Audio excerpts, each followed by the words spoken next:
আল্লাহ তাআলা কিয়ামতের দিন সাইয়েদনা নূহ আলাইহিস সালামকে বলবেন, নূহ তুমি কি দাওয়াত পৌঁছিয়েছো তোমার উম্মতের কাছে? নূহ আলাইহিস সালাম বলবেন, হ্যাঁ আমি পৌঁছিয়েছি। এবার নূহের উম্মতকে আল্লাহ জিজ্ঞেস করবেন, এ নূহের উম্মতেরা, তোমাদের নবী নূহ কি দাওয়াত পৌঁছিয়েছে?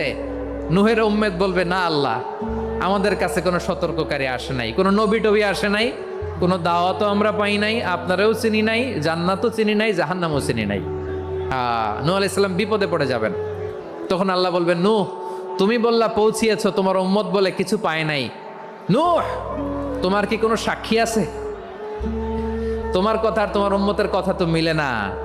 তুমি বললা তুমি আমার নির্দেশনা দাওয়াত পৌঁছে দিয়েছো, কিন্তু তোমার উম্মত বলে পায় নাই। নূহ তোমার পক্ষে কোনো সাক্ষী আছে? নূহ আলাইহিস সালাম বলবেন, আছে। কে? উম্মতে মুহাম্মাদী। তখন আমরা বলবো, আল্লাহ নবী নূহ আলাইহিস সালাম তিনি আপনি যা যা বলেছেন ঠিক তা তার উম্মতের কাছে পৌঁছে দিয়েছে। এবার নূহের উম্মতের সাথে আমাদের ঝগড়া লাগবে। তারা বলবে, তোমরা আসছো আমাদের হাজার হাজার বছর পরে, তোমরা কি করে জানলা? তোমাদের সাক্ষী ধর্তব্য হবে না? আমরা তখন বলবো, আমাদের কোরআনে তোমাদের নবীর নামে আল্লাহ তাআলা একটা সূরা নাজিল করেছেন, সূরাতে নূহ। আওয়াজ করে পড়েন আল্লাহু আকবার।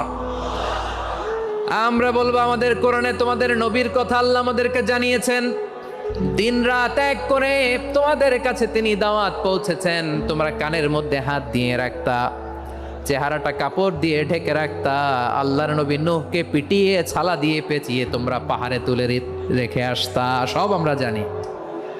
আমরা যখন বলবো এই কথা, নূহের উম্মত চুপসে যাবে। তখন আমরা সত্য বলেছি কিনা এটা আল্লাহ তাআলা জানতে চাইবে।